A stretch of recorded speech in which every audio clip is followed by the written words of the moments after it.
नमस्कार, एकमत पोस्ट में आपका स्वागत है। मैं हूं सर्वेश कुकरा। आदमपुर उपचुनाव को लेकर हरियाणा ही नहीं पूरे देश की निगाहें हैं। हरियाणा की तो इसलिए कि 2024 में हरियाणा की सरकार का अगला स्वरूप क्या होगा, उसकी रूपरेखा भी काफ़ी हद तक इस चुनाव में तय हो जाएगी। एक लाइन खींच दी जाएगी जिसके अलग मायने होंगे। आज आदमपुर चुनाव को लेकर जब बात करेंगे तो फिर खालिस तौर पर आदमपुर में हो क्या रहा है, चल क्या रहा है, उस पर बात करेंगे। क्योंकि आप में से काफ़ी लोग फ़ोन भी कर रहे थे, व्हाट्सएप मैसेज भी आए और तकरीबन लोग ये जानना चाहते थे कि आदमपुर में चल क्या रहा है। शुरू में जो चुनाव भव्य बिश्नोई का माना जा रहा था, यानी कि बीजेपी का माना जा रहा था, या फिर कहिए कि कुलदीप बिश्नोई को चुनाव में जिस तरह से लोग देख रहे थे, उसमें चीज़ें आए दिन बदल रही हैं। इस बात से कोई इनकार नहीं कर सकता। और बदल कैसे रही हैं, कौन बदल रहा है, क्या स्थितियां हैं, क्या परिस्थितियां हैं जो आए दिन हर घंटे बदल रही हैं, उसके बारे में भी जिक्र करेंगे। लेकिन पहले बीजेपी की ताकत यानी कि कुलदीप बिश्नोई की ताकत और जो उनके खिलाफ बातें जाती हैं, खिलाफ चीज़ें हैं, उन पर चर्चा कर लेते हैं। कुलदीप बिश्नोई की सबसे बड़ी ताकत तो ये है कि एक प्रचार है, एक हवा है, एक लहर उनके बारे में कह दी जाती है कि ये भजनलाल का गढ़ है। फिर कहा जाने लगा कि ये कुलदीप बिश्नोई का गढ़ है। हालांकि अभी ये तो नहीं कहा गया कि ये भव्य बिश्नोई का गढ़ है। हालांकि चुनाव भव्य बिश्नोई लड़ रहे हैं, लेकिन ये ज़रूर है भजनलाल और कुलदीप बिश्नोई, इन दोनों के नाम आज भी काफ़ी लोगों की ज़ुबान पर हैं, ज़बान पर, दिमाग पर, दिल पर हैं कि ये उनका गढ़ है। और एक वर्ग है, एक विशेष वर्ग है जो इनके नाम से बाहर नहीं जा रहा है, आज भी नहीं जा रहा है।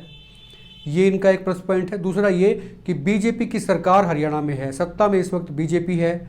ये एक उनके प्रत्याशी के प्लस पॉइंट के तौर पर आप इसको देख सकते हैं। इसके मैं नुकसान भी बताऊंगा आपको, धैर्य रखें। और तीसरी बात यह है कि बीजेपी के पास में तमाम सहूलियतें हैं, तमाम चीज़ें हैं, एक बड़ा नेटवर्क है, बड़ा प्रबंधन है, उनका एक बड़ा होमवर्क है। जो सबसे बड़ी ताकत बीजेपी की है वो ये कि इनकी टीम, इनकी मैनेजमेंट होमवर्क बहुत करती है, पेपर वर्क बहुत करती है।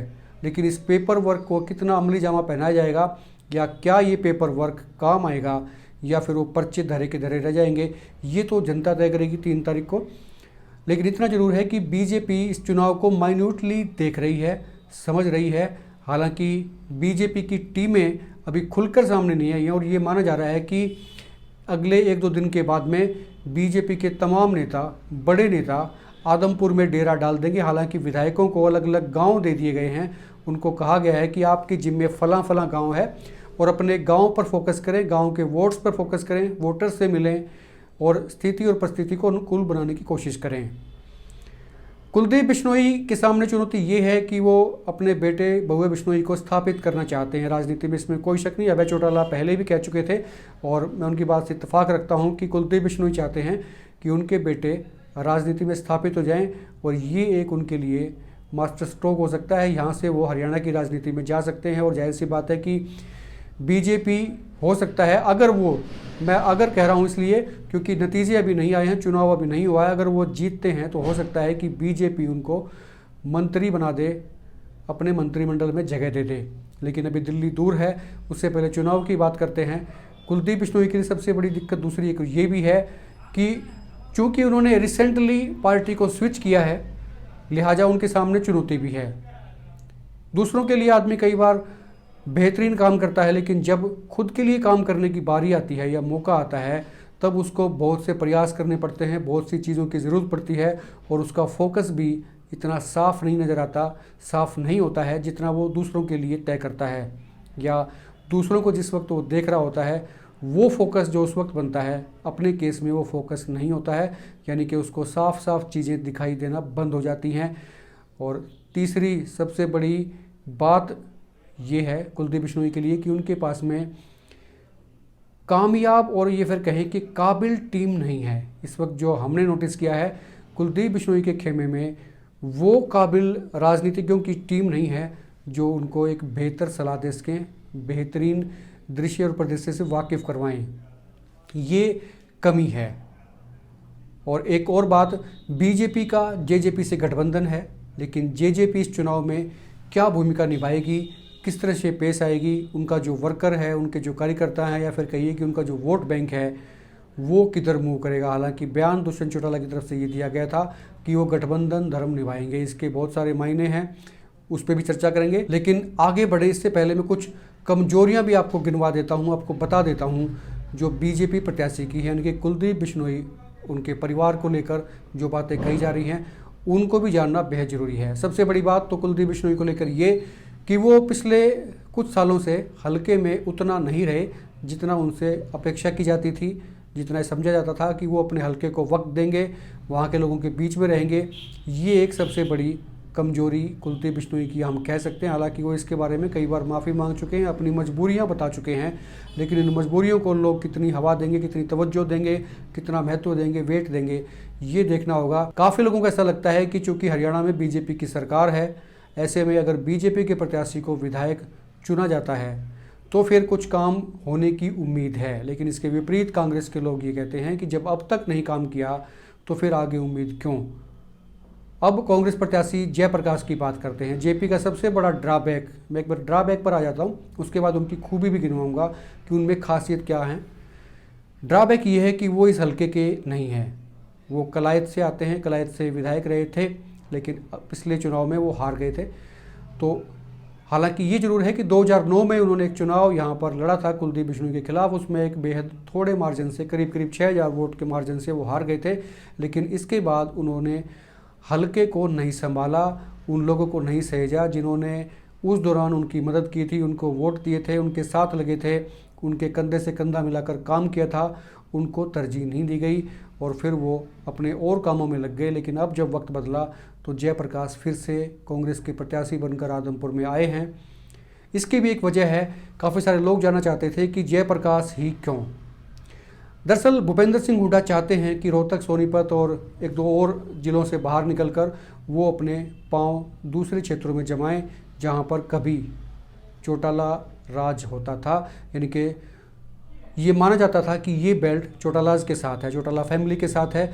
भूपेंद्र सिंह हुड्डा इन क्षेत्रों पर ये दिखाना चाहते थे, लोगों को ये जिताना चाहते थे कि वो उनके लिए हैं और लोग को अपने साथ जोड़ने के लिए एक ये कवायद थी, एक मुहिम थी। इसके बड़े गहरे एजेंडे साथ लेकर कांग्रेस के नेता भूपेंद्र सिंह हुड्डा निकले हैं और उनके विश्वास पात्र जयप्रकाश हैं, इसलिए उनको चुना गया। और भी कुछ चीज़ें थी जो उनके अंदर की बैठकों में तय हुई थी, लेकिन इतना ज़रूर है कि जयप्रकाश भूपेंद्र सिंह हुड्डा के बेहद नज़दीकी माने जाते हैं और चूँकि उन्होंने एक चुनाव लड़ा भी था पहले, इसलिए उनको उतारा गया।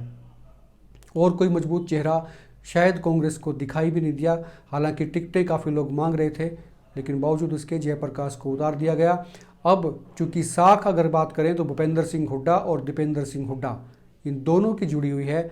इस इलेक्शन में, इस चुनाव में कांग्रेस अगर हारती है, अगर बड़े मार्जिन से आप कहिए कि हारती है, तो फिर ये साख पर असर पड़ेगा भूपेंद्र सिंह हुड्डा और दीपेंद्र सिंह हुड्डा की, क्योंकि ये चुनाव सिर्फ जयप्रकाश का चुनाव नहीं है या फिर कांग्रेस का चुनाव नहीं है। हरियाणा में अगर कांग्रेस की इस वक्त आज के दिन बात करें तो फिर भूपेंद्र सिंह हुड्डा का नाम आता है और इस चुनाव में या तो नाम बिगड़ेगा या फिर नाम चमकेगा, दोनों ही बातें हो सकती हैं। लेकिन इतना ज़रूर है कि नाम बिगड़ने के भय और चमकने के गुंजाइश के साथ में भूपेंद्र सिंह हुड्डा लगातार इस एरिया में आ रहे हैं। और दीपेंद्र सिंह हुड्डा को तो आपने देखा ही होगा, वो पिछले काफ़ी लंबे समय से एक टीम बनाते आ रहे हैं, आदमपुर में टीम को जोड़ते हुए आ रहे हैं। सिर्फ इसलिए टारगेट पर एक ही चीज़ थी कि आदमपुर का गढ़ जीता जाए और कुलदीप बिश्नोई के गढ़ को तोड़ा जाए।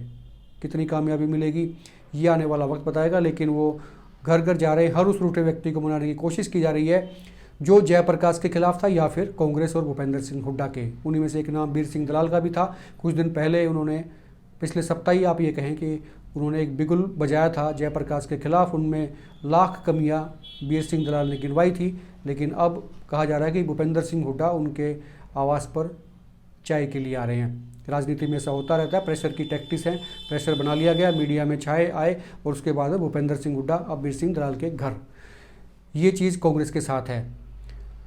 मजबूती की बात करें तो जयप्रकाश के पास में मजबूत बात यह है कि वो एक दबंग छवि के नेता हैं।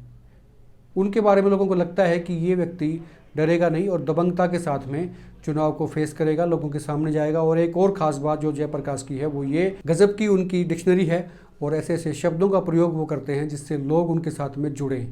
ये उनमें कला है। इस कला का उपयोग कितना होगा, राधमपुर के लोग इस कला को कितना प्रेज करते हैं या फिर हवा में उड़ाते हैं, ये आने वाला वक्त बताएगा।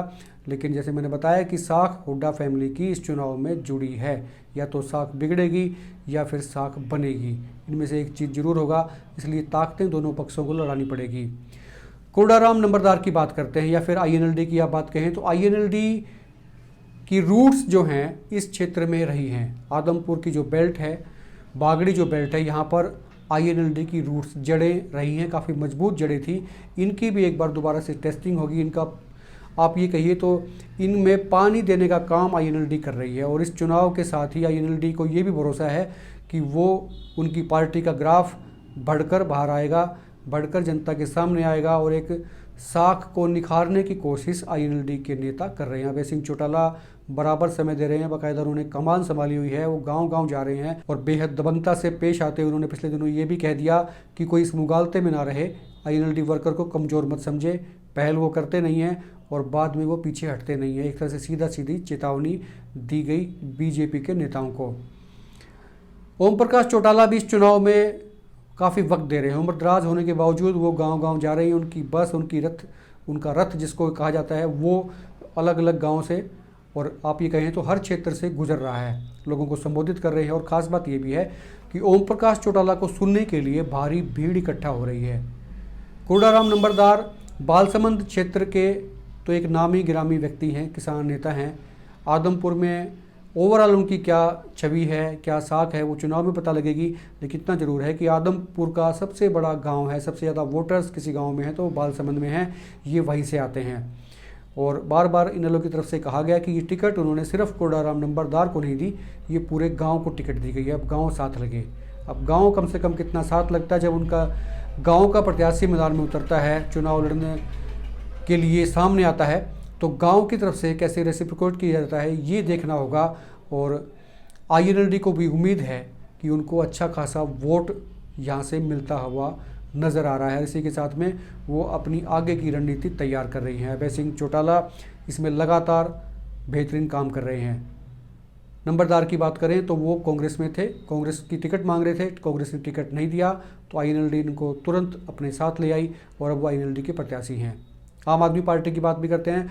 आम आदमी पार्टी के सतेंद्र सिंह पहले भी चुनाव लड़ चुके हैं। आपको मालूम कि कांग्रेस की टिकट पर उन्होंने चुनाव लड़ा था। ये बात और है कि वो उस चुनाव में हार गए थे, लेकिन कांग्रेस की टिकट लाना और टिकट पर चुनाव लड़ना एक बड़ी बात थी। अब वो आम आदमी पार्टी के प्रत्याशी हैं। लेकिन आम आदमी पार्टी कितना गुल खिलाएगी, क्या कारनामा करके दिखाएगी, ये आने वाला वक्त बताएगा। केजरीवाल और भगवंत मान दिल्ली और पंजाब के मुख्यमंत्री एक बार आदमपुर आ चुके हैं और अब दोबारा भी आएंगे, प्रचार के लिए आएंगे। उसके बाद में हवा का रुख बदल सकता है, ये देखना होगा। कुल मिला के मुकाबले दिलचस्प होंगे। जाते जाते जेजेपी की बात भी कर लेते हैं। जेजेपी का बीजेपी के साथ में गठबंधन है। आपको मालूम है जेजेपी कुछ नाराज़ भी आपको दिखाई दी होगी उस वक्त जब कुलदीप बिश्नोई के जो होर्डिंग्स थे उन पर जेजेपी नेताओं के फ़ोटो नहीं थे, लेकिन उनको मना लिया गया या फिर आप कहें कि वो मान गए थे। उसके बाद में निशान सिंह, जिस वक्त भगत बिश्नोई का नामांकन था तो वो वहाँ पहुँचे थे। हालांकि उसके अलावा जेजेपी का कोई बड़ा नेता अभी तक नहीं आया है, लेकिन ये माना जा रहा है कि दुष्यंत चौटाला 4 दिन के लिए आदमपुर का दौरा कर सकते हैं। लेकिन उनकी टीम, उनकी पार्टी, उनके कार्यकर्ता, उनके वोटर्स क्या सोचते हैं ये अलग इशू है। उनको अंदर खाते मैसेज किया जाता है, ये भी एक बड़ी वजह है। ये सिर्फ दुष्यंत चौटाला की सोच पर डिपेंड करेगा कि वो सोचते कैसे हैं, राजनीतिक तौर पर उनकी विचारधारा इसमें किस तरह से काम करती है। लेकिन काफ़ी सारे वर्कर्स जो हैं वो अपने अपने तरह से, अपने अपने अंदाज से कई बातें कह रहे हैं, कयास लगा रहे हैं। दूसरी बात, दिक्कतें कई बार बयानबाजी को लेकर भी आती हैं। कुलदीप बिश्नोई ने पिछले दिनों आपने देखा होगा, जिस वक्त वो बीजेपी में शामिल हो रहे थे तो जेजेपी को लेकर उन्होंने कुछ टिप्पणियां भी की थी। और कई बार घाव भरे नहीं होते, हरे होते हैं। और नज़दीक जब घाव हरे होते हैं तो फिर वो चुभते भी हैं, दर्द भी किया करते हैं और इसका खामियाजा भी भुगतना पड़ता है। तो क्या जेजेपी का खामियाजा बीजेपी को भुगतना पड़ सकता है, ये देखना होगा। लेकिन बहुत ज़्यादा चीज़ें साफ़ तौर पर कम से कम आज के दिन नहीं कही जा सकती। आने वाले दिनों में तस्वीर और ज़्यादा साफ़ होगी। लेकिन आज की स्थिति ये है कि चारों पार्टियां जुटी हुई हैं, मैदान में डटी हुई हैं और सबसे ज़्यादा साख किसी की लगी है तो कुलदीप बिश्नोई और हुड्डा परिवार की लगी है। इस वीडियो को आप शेयर करें और एक ऑप्शन आपके पास में आपको ज़रूर मिलता है स्टार सेंडिंग का। 75 स्टार्स आपके पास में फ्री होते हैं, आप चाहें तो वो स्टार हमें भेज सकते हैं। इससे चैनल को मदद मिलती है, चैनल को प्रोत्साहन मिलता है और आपका कुछ नहीं जाता है। अगर आप नहीं भी भेजेंगे तो ये स्टार्स पड़े पड़े ख़त्म हो जाते हैं। इससे ज़्यादा स्टार्स अगर आप भेजना चाहें तो उसके लिए आपको पे करना पड़ता है, अदरवाइज़ 75 स्टार्स आपको फ्री में मिलते हैं, वो आप हमें भेज सकते हैं। इस वीडियो पे खुल के कमेंट करें, आपकी क्या राय है, आप क्या सोचते हैं, और शेयर करना बिल्कुल ना भूलें। आप देखते रहें एकमत पोस्ट। नमस्कार।